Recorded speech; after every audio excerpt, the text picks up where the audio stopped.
गावाकडचा हा माझा तिसरा दिवस आहे. तर आज आम्ही बाहेर चाललोय.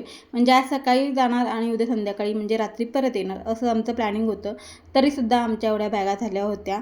तर आमच्यासोबत जे येणार होते त्यांचीच वाट बघत आम्ही थांबलो होतो आणि मग ते आल्यानंतर आम्ही निघालो. प्रवासाला सुरुवात झाली. आंबोली घाट लागला आणि त्यानंतर मग थोडा वेळ आम्ही ब्रेक घेतला होता. वाटेमध्ये मस्त असा सेल्फी पॉईंट होता.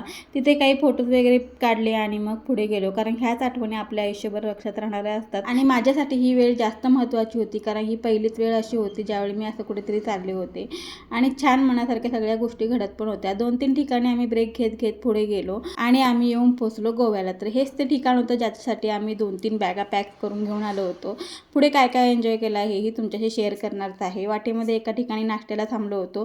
तिथे हे पोहे घेतले होते, पण त्या पोह्याला अजिबात चव नव्हती. पण तसंच कसं तरी खाऊन आम्ही तिथून निघालो आणि पुढच्या प्रवासाला सुरुवात केली. हळूहळू आम्ही ज्या ठिकाणी जायचं होतं तिथे पोहोचलो, म्हणजे गोव्याला. बहिणीच्या एका मैत्रिणीच्या घरीच आम्ही राहणार होतो, त्यामुळे तिच्याकडेच आलो आणि तिने जेवण बनवून ठेवलं होतं. मस्त असं पोटभर जेवण केलं. आता उद्या भेटूया नवीन व्हिडिओमध्ये.